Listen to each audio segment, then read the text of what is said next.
Was machen die Menschen hier? Sie klappern?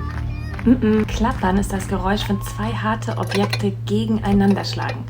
Zum Beispiel kann man mit dem Geschirr oder mit Töpfen klappern. Und auch Fenster können klappern. Türen können klappern.